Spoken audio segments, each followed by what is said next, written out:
So, but we want to look at how is Job a man who is the spiritual leader of the home, of his home. So, number one, he's one that understands that his children are not perfect and prays over them. We see in verses 4 and 5 of chapter 1 that he would regularly send for and sanctify his children after they were like partying and whatnot. Like he had 7 sons, 3 daughters. He would send for them and sanctify them. And he would say, it may be that my sons have sinned and cursed God in their hearts.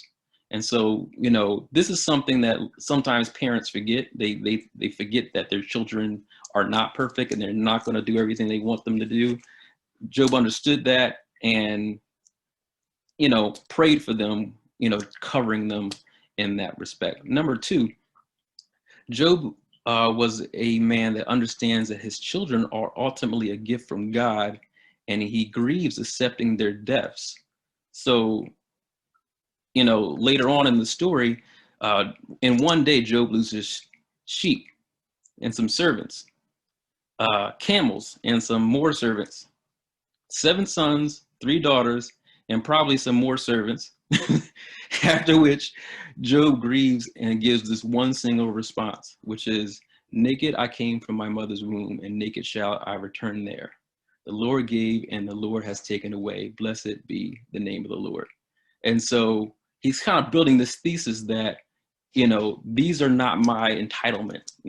This is a gift from God. I recognize that. And even though he lost a lot and when that one day, including his children, he recognized that he wasn't entitled to them, and he did not charge God with that. So number 3, he chooses to honor God, correcting the sympathetic yet foolish words from his wife. And this is kind of on that tip that we were talking about earlier that we will probably dig even further in.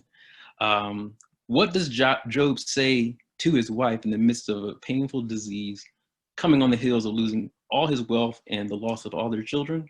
He says this. His wife says, curse God and die, right? And he says, you speak as one of the foolish women speaks. Shall we indeed accept good from God, and shall we not accept adversity? And so, very clever how he didn't call her a fool, but she said that her words were foolish.